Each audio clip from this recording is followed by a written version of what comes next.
Les titres du journal. À la une de l'actualité, rideau sur le 138e appel de Seydina Limamou Laye Al-Mahdi. Lors de la cérémonie officielle, le ministre de l'Intérieur a abordé la crise scolaire et la polémique sur le parrainage. Aly Ngouille Ndiaye sollicite des prières auprès des autorités religieuses. Justice, Barthélémy Diaz condamné à 6 mois de prison ferme et une amende de 100 000 francs CFA. Le maire de Mermoz Sacré-Cœur est poursuivi pour outrage à magistrat, discrédit sur une décision de justice et appel à une manifestation non armée. Ses avocats décident d'interjeter appel. Parrainage pour tous, les députés de la majorité décidés à faire passer la loi contre vents et marées. Leurs collègues de l'opposition dénoncent le forcing du président Macky Sall. Y'en a marre lance un appel à la mobilisation jeudi devant les grilles de l'Assemblée nationale alors que Maître Mame Adama Gueye propose le bulletin unique pour rationaliser les candidatures. Tour préliminaire de la Coupe CAF, c'est un véritable parcours du combattant pour Génération Foot au Maroc. Le champion en titre du Sénégal privé de terrain par RS Berkane s'est finalement entraîné sur une plage, mais les joueurs ne semblent pas ébranlés par cette opération de déstabilisation.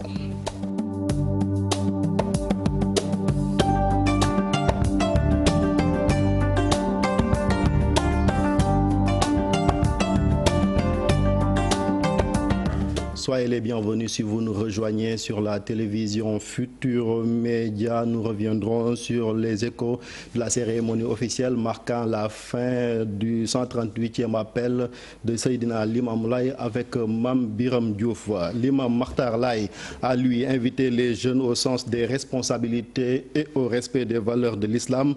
Le guide religieux prêche également pour la paix et la stabilité au Sénégal, un sermon bien apprécié par les nombreux fidèles ayant effectué le déplacement à la plage de Diamalaye. La réaction au micro de Ibou Diouf et Thierno Laurent Mendy. C'est ce qui veut dire qu'on est des musulmans, nous sommes des musulmans et les Layènes, c'est des modèles. On va faire tout pour appliquer les règlements. Cela, ça ne suffit pas, mais il faut être des vrais musulmans, avoir un bon cœur, après ça va. Dans son discours, l'imam a fait appel à la jeunesse sénégalaise, que la jeunesse sénégalaise doit revenir pour bâtir un Sénégal de religion, un Sénégal de paix, mais aussi un Sénégal de concordance, parce que le Sénégal est un pays qui est reconnu à travers le monde, reconnu à travers sa religion, chef religieux, à travers beaucoup de khalifs, y compris Seydina Limamou, paix et salut sur lui. J'ai plutôt retenu la conclusion, c'est-à-dire la dernière partie du discours ou bien du khutbah, qui est quand même essentielle. Parce que lorsqu'il a dit à l'Assemblée que nous ne devons rien à personne, dans le contexte où nous sommes, c'est important. Parce que ça va montrer peut-être aux acteurs politiques qui sont en train de créer une situation, ma foi, qui ne convient pas aux Sénégalais, de manière générale. Parce que le Sénégalais ne connaît que vraiment la paix, la stabilité et la tranquillité. Les fidèles Layènes ont la particularité de s'habiller tous en blanc à l'occasion de la célébration de l'appel de Seydina Limamou Laye. C'est le Mahdi lui-même qui avait recommandé cette tenue, le blanc immaculé, pour combattre les disparités. Ibou Diouf. On le reconnaît de par le recrutement et le choix de la couleur. Dans la communauté laïenne, ce blanc immaculé est très symbolique. C'est symbolique pour la communauté. Il va falloir qu'on rappelle déjà que le prophète Mohammed sallallahu alayhi wa sallam, quand il déclarait la venue du Mahdi, il avait défini comme celui qui va être le réformateur, celui qui va rétablir la justice sociale et l'équité. Donc c'est dans le moment alayhi salam, à travers cette tenue blanche, a voulu réduire les disparités qui peuvent se lire à travers l'accoutrement. Dans ses recommandations, le Mahdi avait demandé aux fidèles de choisir de préférence la couleur blanche avec le tissu le plus accessible. Ça montre encore une fois, c'est-à-dire il faut se rappeler qu'il y a 38 ans de cela, 138 ans, un homme s'est mis debout ici, dans cet endroit-là, seul, et a déclaré au monde que je suis l'envoyé de Dieu. Aujourd'hui, 138 ans après, voyez la foule qui vient célébrer cet anniversaire-là, redire les mêmes mots qu'il avait qu'il avait prononcé Ajibouda Yallah ya mashal al-jinn wal ins inni rasulullah, ô djinn et hommes, je suis l'envoyé de Dieu. 138e année après l'appel de Seydina Limamou Laye, le combat est encore d'actualité. Un tissu qui peut être abordable à toutes les couches sociales. C'était ça en fait la réalité. N'empêche que la tenue blanche, hein, comme on le sait dans la tradition du prophète Mohammed sallallahu alayhi wa sallam, aujourd'hui quand on regarde les pèlerins à la Mecque, ils sont tous habillés par le blanc. Donc je pense que tout est dans ça, c'est dans la couleur mais aussi dans le choix pour encore une fois rappeler que les disparités sociales doivent être bannies, doivent être écartées. Du bon monde, avec une prédominance de la couleur blanche, l'appel de Seydina Limamou Laye, des moments de ferveur religieuse, une occasion choisie par les autorités religieuses pour un respect des recommandations de l'islam. Mame Birame Diouf, bonsoir. Mame Birame. Oui. Bonsoir Mame Birame. Oui, bonsoir. Bonsoir Chérif. Qu'est-ce qu'on peut retenir de la cérémonie officielle qui marque la fin du 138e appel de Seydina Limamou Laye Al-Mahdi? Merci Chérif. Comme vous venez de le dire, vient donc de s'achever le 138e appel de Seydina Limamou Laye. Et c'est un appel durant 2 jours donc de communion, 2 jours de rappel des enseignements du Mahdi, des enseignements sur lesquels on doit méditer, mais également se baser pour essayer et même vivre en harmonie dans la société, ce qu'a rappelé le coordinateur général de l'appel. Il s'agit donc de Seydina Issa Thiaw Laye, comme hier à Cambérène. Aujourd'hui également, il a rappelé ce message du Mahdi et ce qui s'inscrit également dans ce thème-là qui a été choisi, à savoir l'islam, religion donc d'équilibre, mais également du juste milieu à travers les enseignements du Mahdi. Il faut également dire que le ministre de l'Intérieur, Aly Ngouille Ndiaye, qui a conduit cette délégation gouvernementale, a transmis également le message du chef de l'État au Khalif Serigne Abdoulaye Thiaw Laye, un message également adressé à toute la communauté layène, à la Oumma islamique. Le ministre également qui est revenu, comme vous venez de le dire en début de journal, sur des points d'actualité, à savoir le parrainage. Donc l'État également qui juge l'opportunité d'instaurer ce parrainage, mais également sa disponibilité à toujours asseoir ce climat de confiance-là entre acteurs surtout politiques. Mais également le ministre qui a parlé de la crise scolaire, non sans demander des prières au Khalif pour un Sénégal de paix. Et enfin, le porte-parole de la famille, à savoir Serigne Mamadou Laye, qui également dans son discours a jugé utile de rappeler ce bilan-là aujourd'hui qu'il faut faire, un bilan qui doit refléter le Sénégal d'aujourd'hui, un Sénégal qui englobe des millions de Sénégalais et chaque Sénégalais donc doit sentir ces efforts-là que fournit l'État. L'État, de son côté, à ne pas essayer souvent de répondre, Chérif Dia, coup pour coup aux attaques et autres critiques qui sont souvent formulées à son égard. Donc, il veut que tout soit uni et qu'on travaille pour également l'émergence du pays. Merci beaucoup, Mame Birame Diouf. Justice, le verdict du procès Barthélémy Diaz est tombé ce matin. Le maire de Mermoz Sacré-Cœur écope de 6 mois de prison ferme et une amende de 100 000 francs CFA. Il est poursuivi pour outrage à magistrat, discrédit sur une décision de justice et appel à une mobilisation non armée. Son avocat dans tous ses états compte tout de même interjeté appel. Voici Maître El Hadj Diouf au micro de Mame Birame Diouf.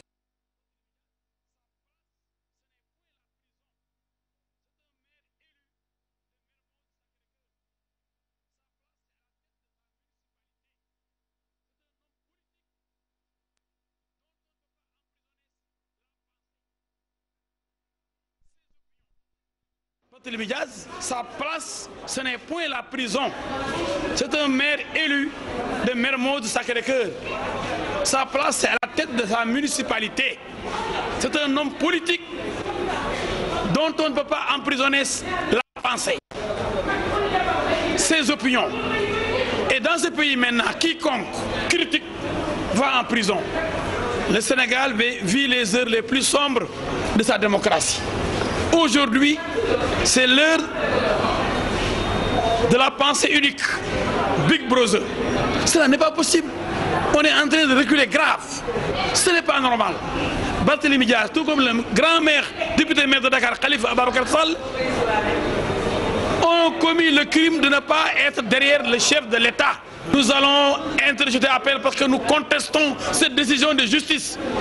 Cette décision, nous pensons qu'elle doit être infirmée et annulée par la Cour d'appel de Dakar. Elle n'est pas fondée. Les gens peuvent s'exprimer librement pour commenter des décisions de justice. Thierno Bocoum se dit scandalisé par la condamnation de Barthélémy Diaz. Le président du mouvement Agir parle également d'une tentative d'intimidation des opposants. Il a assisté au délibéré de ce procès ce matin. Ses propos sont toujours recueillis par Mambiram Diouf. Ce n'est pas en cassant le thermomètre qu'on va arrêter la température. Le problème de l'indépendance de la justice, c'est un problème extrêmement sérieux, un problème de fond. Barthélémy Diaz s'est exprimé à sa manière, mais il n'est pas le seul. Aujourd'hui, ce sont les acteurs de la justice qui parlent de l'indépendance de la justice.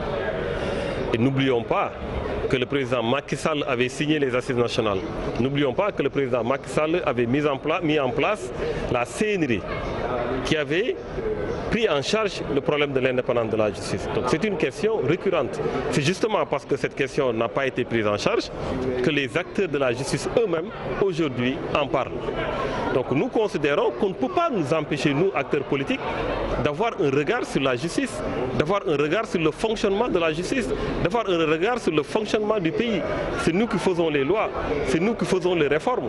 On ne peut pas nous empêcher de nous prononcer sur ces questions-là. Nous considérons que Barthélémy Diaz ne devait même pas être arrêté. Il a donné son point de vue, nous l'avons dit et nous le répétons. Fadel Barro aussi exprime sa solidarité à Barthélémy Diaz. Le coordonnateur du mouvement Y en a marre ajoute que la peine est sévère. Il dit également que la justice a reçu là un sacré coup. Ce n'est pas avec le bâton qu'on calme les ardeurs dans un pays. Ce n'est pas en montrant sa force que l'on arrive à calmer les opinions divergentes. C'est que je suis profondément touché par l'état de ma démocratie. Si notre démocratie en est là, c'est vraiment une triste. J'ai même entendu un avocat dire que le pays va mal. Nous ne pensions pas que dans ce Sénégal de Macky Sall, dans ce Sénégal d'après 23 juin, qu'on en arrive là, à emprisonner un leader politique parce qu'il s'est exprimé sous le coup de la colère. Si vous allez dans les autres grandes démocraties, vous voyez déjà, ils s'expriment déjà parfois, même si oui, peut-être que c'est condamnable, mais aller jusqu'à 6 mois en prison ferme, c'est vraiment une justice, une main trop lourde. Nous restons avec le mouvement Y en a marre qui appelle à un rassemblement pacifique le jour de l'examen du projet de loi sur le parrainage. Ces Y en a marristes comptent même assiéger l'Assemblée nationale le jeudi pour, disent-ils, exiger le retrait de ce projet de loi compte rendu fatigien. Les images sont signées Younous Diatta. Il sonne la mobilisation. Ces membres de Y en a marre demandent au peuple sénégalais de sortir ce jeudi 19 avril. Ce combat commence ce jeudi 19 avril prochain par une vague mobilisation citoyenne et pacifique devant les grilles de l'Assemblée nationale et partout ailleurs à Dakar, mais aussi dans toutes les régions, dans la diaspora. Nous estimons que chaque Sénégalais doit se mobiliser pour préserver cette stabilité. Pour le mouvement citoyen, le combat continue, même après le 19 avril. Ce combat est un combat de longue haleine. Attention, je l'ai dit la dernière fois, il ne faut pas l'oublier. Il ne faut pas qu'on nous emprisonne sur une date et après anéantir toutes les chances de voir la démocratie sénégalaise, en tout cas, rayonner encore une fois de plus. Le projet de loi sur le parrainage, ces Y en a marristes exige sa suspension. À la place, il propose des discussions entre pouvoir et opposition. Convaincu que le débat posé par cette proposition de loi transcende le bras de fer pouvoir et opposition, Y en a marre a demandé simplement la suspension du processus de la loi, le temps de créer un consensus national fort, d'autant qu'une initiative de médiation. Rendez-vous est donné jeudi prochain devant l'Assemblée nationale. La majorité parlementaire va voter le projet de loi ce jeudi, une assurance de Aymérou Gningue.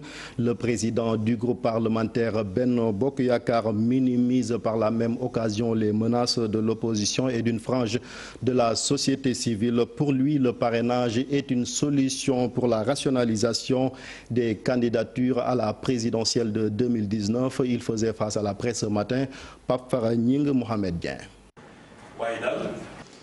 Il semble être catégorique au moment où la société civile entame la médiation. Le président du groupe parlementaire Benno Bokk Yakaar confirme rien ne peut empêcher le vote du projet de loi sur le parrainage. Toutes les conditions aujourd'hui sont réunies après avoir passé le projet au niveau de la commission technique et après l'avoir adopté pour dire que le projet, Inch'Allah Rabbi, les députés, en tout cas de la majorité que moi je représente, vont voter le projet de loi le 19, Inch'Allah. Aymérou Gningue estime que le parrainage est plus que nécessaire pour limiter les pléthores de listes aux élections. Pourquoi on a augmenté la caution? Parce que simplement, on a pensé à un moment donné que la caution pouvait être un filtre pour éviter les candidatures fantaisistes. Si nous ne prenons pas des mesures qui nous permettent de filtrer et de permettre à tout Sénégalais qui le désire de montrer d'abord une base qui lui permet d'avoir une représentativité au plan national, il peut arriver demain qu'on soit dans des conditions de non-organisation d'une élection majeure. Il minimise les déclarations de l'opposition pour un éventuel 23 juin bis. Nous ne faisons pas la politique de la terre brûlée.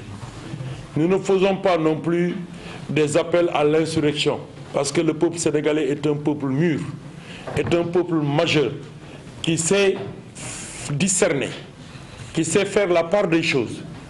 Et je crois qu'avec cette pédagogie que nous avons, avec le dialogue que nous avons mis en place et avec l'ouverture dont nous faisons preuve, je crois que nous, en tant que représentants qualifiés du peuple, nous serons à l'aise jeudi pour pouvoir continuer le travail parlementaire qui est le nôtre pour le bien du peuple sénégalais.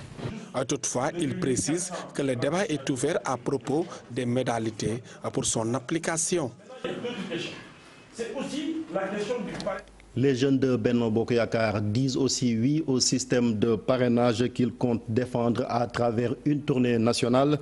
Ils sont persuadés que le 19 avril ne sera pas un 23 juin bis. Nous suivons les explications de Zator Mbaye peut-être avant la fin de cette édition. De l'autre côté, les députés du groupe parlementaire Liberté et Démocratie et leurs collègues non inscrits fustigent l'entêtement du président Macky Sall à faire passer ce projet de loi instaurant le système de parrainage. En conférence de presse cet après-midi, ces parlementaires se sont également adressés aux forces de l'ordre. Cheikh Tidiane Dione, Modou Diop. Le parrainage sur toutes les lèvres face à la presse, les députés de l'opposition déterminés ne comptent pas laisser passer la loi. Ils lancent un appel aux forces de l'ordre. Le président est parti. Il nous a laissés ici avec les forces de l'ordre. Donc il appartient aux forces de l'ordre d'avoir davantage de conscience, de savoir que nous sommes leurs sœurs et leurs frères et que nous autres Sénégalais qui n'avons nulle part ailleurs où partir, nous devons prendre conscience du fait que nous œuvrons pour le meilleur, nous œuvrons pour l'intérêt du Sénégal et personne n'a le droit de frapper sur l'autre. Après la réunion avec la commission des lois de la 13e législature, les députés de l'opposition et les non-inscrits ont alerté l'opinion nationale et internationale. Des dispositions constitutionnelles, je peux illustrer mon propos par deux exemples. D'abord, la Constitution, en son article 4, parle des partis politiques avant de parler des indépendants. On ne peut pas mettre sur le même pied d'égalité les partis politiques et les indépendants. La Constitution dit clairement que les partis politiques concourent à l'expression du suffrage universel. C'est après que la Constitution, en son article 4, prévoit que les indépendants peuvent participer à des élections sur la base de modalités déterminées par la loi. Nous sommes des représentants du peuple et aujourd'hui on est en train de prendre une loi qui est dangereuse pour l'exercice de la démocratie au Sénégal, nous disons à ce peuple qu'il a le droit de manifester son désaccord. Les députés invitent les citoyens à venir assiéger l'Assemblée nationale pour manifester éventuellement leur position face à une loi qu'ils jugent scélérate, antidémocratique et pleine d'obstacles, disent-ils. Parrainage toujours, Maître Mame Adama Gueye trouve l'initiative du président Macky Sall antidémocratique. Il soupçonne des manœuvres politiques tendant à éliminer des candidats à la présidentielle. L'avocat qui a annoncé sa candidature en 2019 propose une alternative au parrainage. C'est le bulletin unique. Nous y reviendrons également avant la fin de cette édition. Le ministre de l'Intérieur, lui, invite la classe politique à la retenue. Aly Ngouille Ndiaye ajoute que la polémique n'a pas sa raison d'être, d'autant que des opposants avaient approuvé le parrainage. Il s'exprimait ce matin à l'occasion d'une rencontre sur la lutte contre le terrorisme. Ses propos sont recueillis par Aïssatou Paye. En 2016, quand on s'apprêtait à faire la refonte du fichier électoral, tous les partis politiques s'étaient retrouvés et avaient déjà trouvé un accord sur ce point. Vraiment, je pense que le rapport qu'on a sorti hier est assez exhaustif. C'est un rapport qui date d'octobre 2016. Et dans ce rapport, il était question de modifier l'article 29 de la Constitution suite à une concertation large et personne ne l'a jamais contesté. C'est vrai qu'une partie de l'opposition n'a pas participé au débat en 2017, mais sans pour autant remettre en cause ce qu'ils avaient déjà accepté en 2016. Donc je pense qu'il faut peut-être qu'on dépasse un peu ces problèmes, peut-être éviter de les personnaliser et de considérer l'intérêt général. Le Sénégal ne peut pas objectivement dépenser des sommes colossales à chaque fois qu'on doit faire une élection sans qu'à l'arrivée, en tout cas, que le peuple s'y retrouve. Parce qu'il ne faut pas qu'on oublie ce que nous dépensons, c'est l'argent du peuple. Aux dernières élections, c'est une illustration, nous avons pratiquement dépensé 18 milliards, enregistré 47 listes. À l'arrivée, 34 listes sur les 47 n'ont même pas eu un siège de député, n'ont même pas pu avoir un plus fort reste. Voilà aujourd'hui également ce qu'on dépense. Et je pense que c'est des raisons qui doivent nous pousser tous à dépassionner les débats et puis vraiment considérer que si on ne peut pas aujourd'hui avoir un minimum dans le parrainage, certainement à l'arrivée, c'est difficile peut-être d'être élu ou d'avoir un poste. Je pense que ceci devrait peut-être pousser les gens à se regrouper. Nous vous parlions la semaine dernière de cette tentative d'un vol d'une fille à Mbour.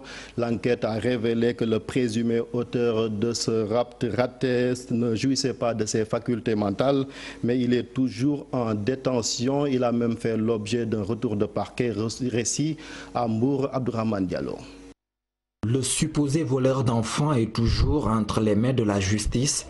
Selon les premières enquêtes, Alioune Tine ne jouit pas de toutes ses facultés mentales. Les enquêteurs auraient même reçu des documents certifiant que le jeune natif de Fissel Mbadane est malade. N'empêche, Aliou n'est pas encore libre car le contexte actuel du rap des enfants oblige le procureur à poursuivre l'enquête sur cette affaire. Son dossier est entre les mains du procureur. Le mis en cause bénéficie d'un retour de parquet. Pour rappel, Alioune Tine a été interpellé dimanche matin dans une maison au quartier Grand-Bourg. Il tenait la main d'une fillette de 5 ans. Ce jeune de 30 ans est soupçonné de tentative d'enlèvement. La semaine dernière aussi, une fille de 5 ans avait échappé à un enlèvement. Elle a été sauvée par une dame qui a entendu ses cris dans une maison en chantier.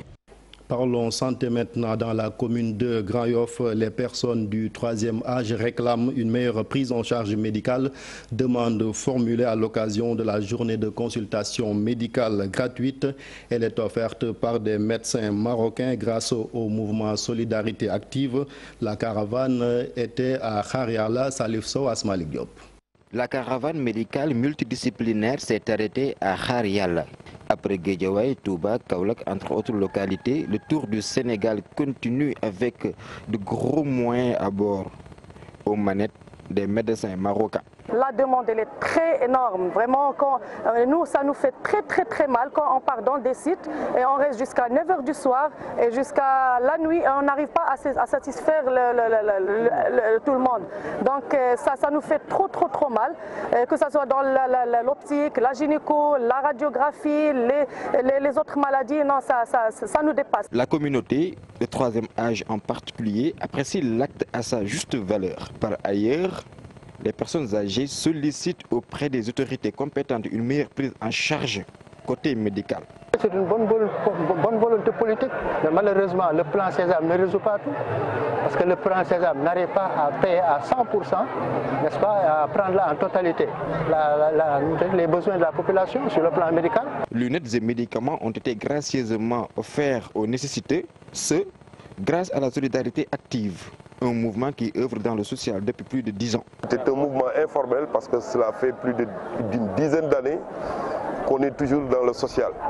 Et il a fallu maintenant formaliser pour mettre en place un mouvement qui va apporter tout son concours pour la solidarité. Et quand on l'appelle solidarité active, ça veut dire que c'est une participation inclusive. Nous, on participe, les populations également participent. La forte affluence a fini de montrer que les quartiers défavorisés de Dakar ont réellement besoin de lieux de soins accessibles et abordables. En sport, football, Génération Foot en proie à beaucoup de difficultés à la veille de son match retour face à RS Berkane au Maroc. Le champion en titre du Sénégal, privé de terrain, s'est finalement entraîné sur une plage. Également, le bus qui a été octroyé à ces jours a finalement été restitué à cause de sa vétusté. Le coach de l'équipe salue l'état d'esprit de ces jours qui ne semble pas ébranlé par cette campagne de déstabilisation envoyée spéciale au Maroc, Cheikh Tidiane Diao. La bataille psychologique bien enclenchée côté marocain depuis que Génération Foot a posé ses pieds au royaume chérifien. Dernier épisode, la séance d'entraînement des poulains d'Olivier Perrin à la plage. Écoutez, on a fait comme d'habitude, on s'est déplacé très tôt. Notre intendant s'est déplacé très tôt, il avait toutes les autorisations pour pouvoir s'entraîner correctement. Hier déjà, on a eu du mal à s'entraîner. Il a fallu qu'on fasse sortir des gens qui étaient sous le terrain. Et là, aujourd'hui, il a une autorisation officielle encore en début de matinée qui a été refusée à 17h. Voilà, donc qui a fait qu'on ne s'entraîne pas, je ne sais pas. On ne le saura pas probablement jamais. On s'entraînait sur la plage. De toute manière, je ne suis pas plus inquiet que ça. C'est J-2. Quand je suis à Den, je ne fais pas grand-chose. Le champion du Sénégal a également rétrocédé le bus alloué par RS Berkane. Le bus qu'ils nous ont mis à la disposition, c'est un bus qui date des années de Moussa Ndaw. Parce que le chauffeur même qui nous transportait nous disait que le bus Moussa Ndaw a été transporté dans ce bus-là dans les années 80-90. Donc c'est pour dire qu'aujourd'hui on est en 2018. Et en plus de ça, par rapport à la logistique, ils mettent une voiturette à notre disposition. Ça, c'est un manque de respect de la part des autorités marocaines. Génération Foot à 90 minutes d'obtenir une qualification historique en phase de poule de la Coupe de la CAF. L'entraîneur a confiance en ses joueurs. Il faudra faire les efforts, il faudra beaucoup courir. Je pense qu'on court beaucoup plus qu'eux. Et je pense que si on arrive à tenir le score à 0-0 une partie du match, ça va être compliqué pour eux. À un moment donné, on va réussir à sortir et marquer un contre. C'est ce que j'espère en tout cas. Voilà, après, quel que soit ce qui se passe, même si on prend un but vite, il faudra continuer à y croire et à travailler. On a 2 buts d'avance. Ou 1 but et demi, ou 1 but, 8, je ne sais pas comment le dire, parce que ce n'est pas exactement 2 buts d'avance, mais quand El Makassan savait qu'on avait 2 buts d'avance, là c'est pas le cas. Les poulains de Denis Biram Ndao, vainqueurs à l'aller 3-1, devront montrer un moral solide pour surpasser l'obstacle Berkane. Je rappelle que Génération Foot s'était imposé à l'aller ici à Dakar sur le score de 3-1. Bonne chance donc à l'équipe de Denis Biram Ndao. Fin de cette édition. Merci de l'avoir suivi. Je vous souhaite de passer d'excellents moments en compagnie des programmes de la télévision Futur Média. À demain, Inch'Allah.